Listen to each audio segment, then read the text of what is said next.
My Lost Lands tickets are here, so let's talk about what it looks like this year.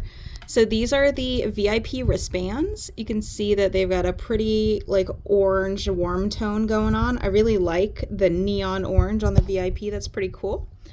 So again, we still have the registering your wristbands in order to maybe get some GA tickets. We've got the return of the little lost and found tags. So you get a big card and a small card this time instead of stickers. I kind of like that. They all have holes in them so you can attach them. These are the early entry for Thursday.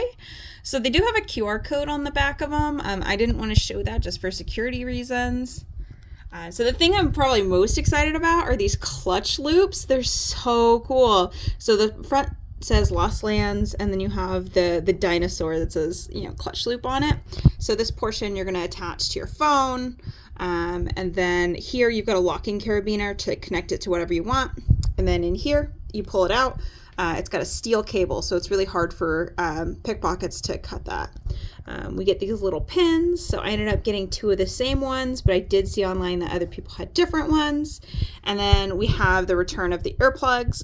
So these are the 2022 style, where they have like the 2 little notches in them and not the eargasms that they had last year. I prefer these more, but I think it's interesting that they kind of changed that. And then we have the GA car camping pass. It's really big this year. It just seems like every year they kind of get a little bit bigger, which is interesting. So I hope to see you guys all at Lost Lands, and make sure to meet us at the Kandi meetup.